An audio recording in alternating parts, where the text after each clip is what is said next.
Hi guys, welcome back to Scale Motor. Today we're going to be doing a little bit of a recap video of an old build I've done before. It's the Meng 1/24 scale GT40. I'm uploading a couple of kind of recaps, shall we say, just full build videos of previous series which I've done, because I know some people prefer the series, I know some people prefer the parts, but if you do prefer the parts, you can go back on the channel and find the 3-parter. It's about an hour and a half long in total, I think, and it goes much more in depth than these kind of recap videos will. So to start off, we're just removing the body parts from the trees and cleaning them up. There's a couple of different options, and these markers on the side are different depending on the car, so these had to be removed for the car that I was going for.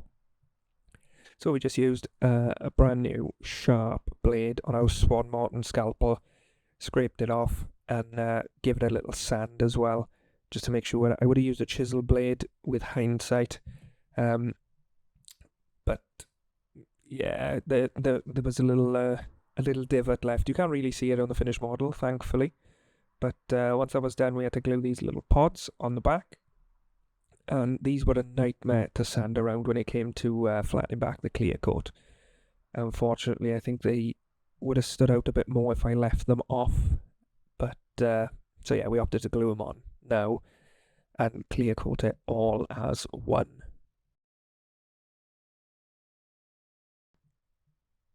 I used some styrene rod, stuck on with Tamiya Extra Thin. As you can see, it does stick. And then I just super glued some cocktail sticks in the end. Next, we used grey filler primer from Zero Paint. This doesn't need to be thinned. If I remember correctly, I'm about 25 to 30. No, maybe, I don't know. I can't remember my PSI. I do apologise. But we slowly built it up, and I opted for the filler primer just because, like I said, when we were removing those markers, there was a little bit of a divot, and I'd gone outside the lines in some areas when I was widening the panel lines. Yeah. But yeah, we used Gravity Paint 60s and 70s Gulf Blue. Now, I believe this is the wrong colour, actually. But it doesn't look too bad on the finished product, and I was happy overall. So yeah.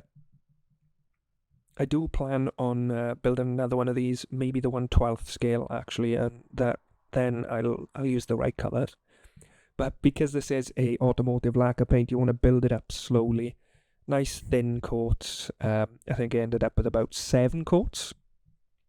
And yeah, the thinner coats are what you want, because gravity can be a bit hot and it can attack the plastic. But there we go. It's a subtle blue colour, but I do really, really like the colour. I've still got half of it left, so I'm gonna use it on a road car at some point. But once we were done with that, it was time for some decaling.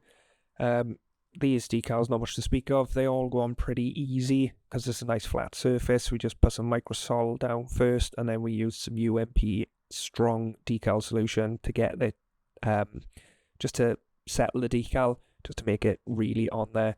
We had to use a lot of decal solution for these kind of teardrop shapes. I was thinking about masking them off and painting them, but in the end, we just used a little bit of heat from a hairdryer and some UMP decal solution, and they ended up sitting down quite nicely. You just got to work at it slowly.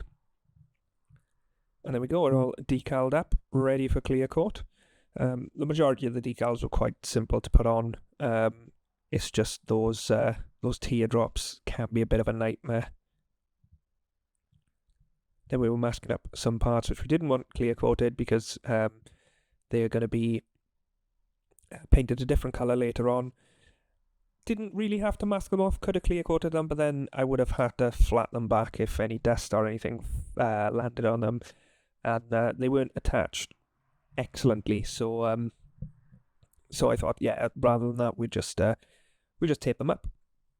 But then we're using Gravity 2K, 3 coats I think in total. The first one was a kind of light tack coat, the second one was semi-wet, and the third one was just wet. You want it to look kind of like glass when you're done with the third coat, because how it looks when you're done with the third coat is how it dries.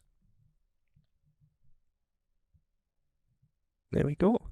quite happy with how that clear coat came out. I think it was like the second or third time I was using 2K. You can see we got some dust spots which were a nightmare to sand out. But yeah, quite happy with the result.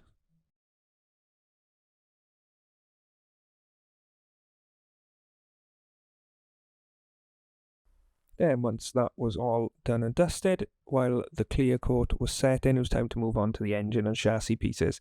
Now the fit on this kit was unbelievable. As you can see here, only the sub-assemblies are glued together, 90% of the parts are not glued on, and I've just test fitted it, turned it upside down, and 2 parts have fallen off. It was insane, which is good until you put a couple of layers of primer and paint on, and then fit can become a bit of an issue. But it wasn't too much of an issue. Back onto more masking, the belly pan and other parts needed to be painted a darker blue, but for the most part it was primed in UMP Gloss Black primer. I love this primer, it comes out excellently, and it's a great gloss black base for if you're doing metallic colours over the top. I generally tend to use it under Alclad. As you can see here, we moved on to Alclad Chrome. We painted the exhausts in Alclad Chrome, which, to be honest, we didn't really need to, because in the end they didn't turn out chrome. I was going to do it like brand new, but then nah, we went for some Alclad exhaust manifold over the top of that chrome, just to make the try and get some burnt areas in. And as I was doing this, it kind of popped into my mind photos I'd seen before where the used exhausts kind of look, I don't know, rusty. And if this isn't an advertisement for cleaning your workspace, I don't know what is. I left this glue pot just sitting around, and it took some hair off when it came. Anyway, after the metal colours, it was time to do some matte varnish, because I knew with that kind of rusty-ish used look in my head, I was going to go for some pigments on top. So while I was drying, we got that darker blue. I used Tamiya X3 Royal Blue, and as you can see there, it's gone down quite nice. Masked off some bits and painted them. Then it was time for some panel liner to do the recesses. Adds a bit of a shadow and adds a bit of depth to the paint. Once it's dry-ish, once it's dry, yeah, we'll come in with a cotton bud to remove the excess, using a little bit of odorless mineral spirits, and then we're using AK True Metals, or Extreme Metals, I didn't quite catch that, to dry brush the higher parts, just to give it a little bit of wear, and it makes it look a little bit more metallic, in my opinion, and I think it complements the panel liner really, really well. Then it was on to pigments. UMP pigments, they're great. We're using various kind of browns and rust colours just to give it that kind of used manifold look. And I was quite scared doing this because these are quite prominent, but I was really, really happy with how they turned out. I think it does actually look kind of old. Used, maybe not rusty, but yeah, you kind of get the effect. I mean, I hope. The same treatment was given to the exhaust manifolds, not just the exhaust pipes, the ends, I suppose. They're not mufflers, are they? Because it's straight through. But the classic basket of snakes, as they called it, I think, got the same kind of treatment. Just have to be a little careful when putting everything together, because you can rip some of that pigment off. You can put clear coat or IPA or something over the top to fix the pigment, or pigment fixer, but it can change the look. So I decided to just leave it kind of dusty, which did mean a lot of wiping my fingers not to smudge pigment on other parts of the build. But it did go together quite well. You can see in some places I had to give it a squeeze and slip off and make some scratches, which was really annoying.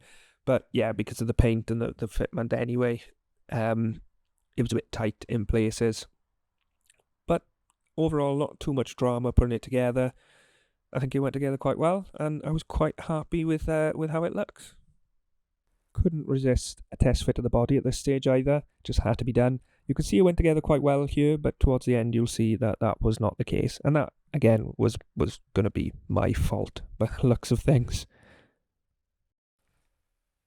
Once that was done, it was time to move on to the interior. The interior was quite simple, really. Most of it was black. It was painted with Mr. Surfacer 1500 black and then GX2 over the top. yeah, not much to speak of really.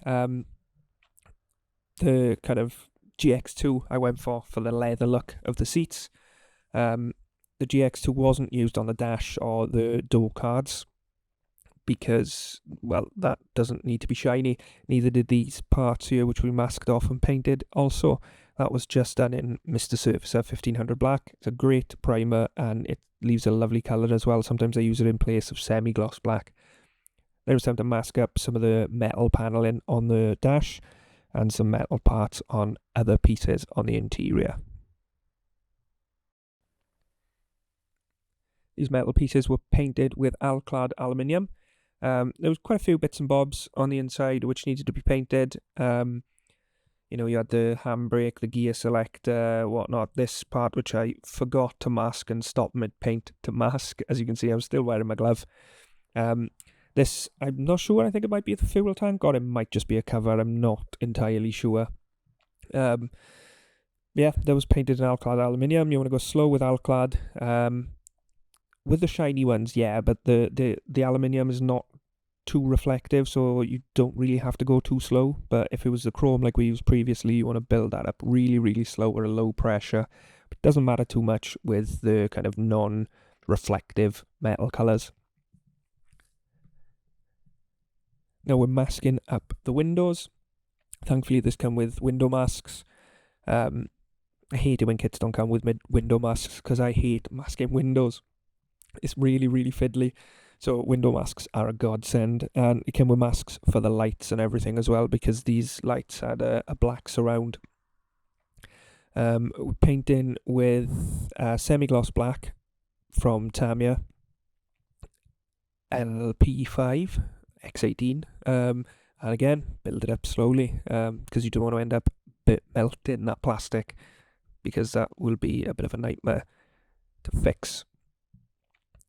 Then I realised that these seats, all these little indentations are kind of ringlets or eyelets on the seat, so they all had to be painted. So I opted for the chrome marker. It was an Edding pen, I believe. And then once we were done with that, we were adding the dials and gauges and various decals to the inside.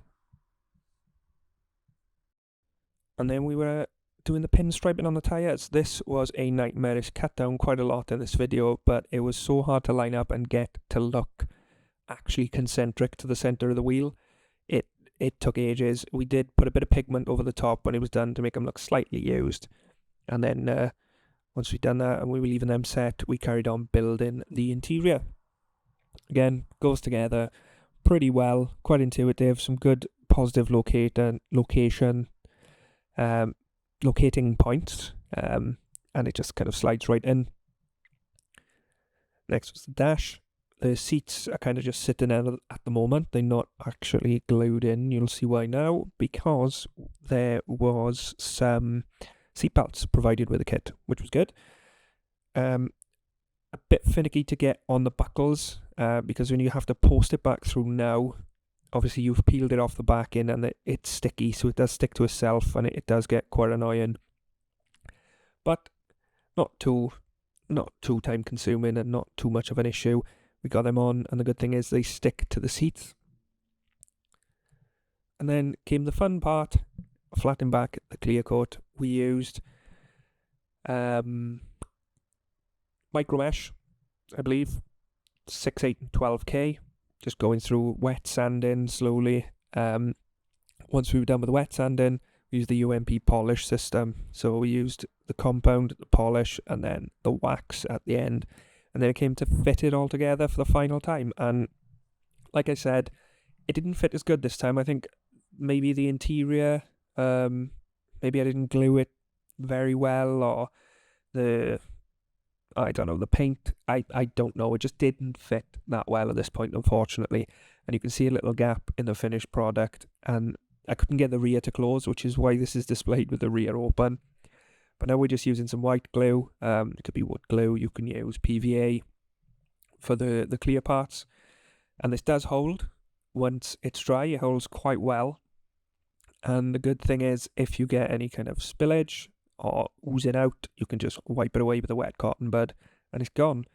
And then final details were the little clips and the door handles, these were done with the Molotov chrome. But yeah, there we go. It was a really fun build. Like I said, this video might not be too in-depth, but the previous videos, if you want more in-depth, go to them. I'll leave a link in the description. But in the meantime, thank you guys for watching. Have a great day, and I'll catch you next time.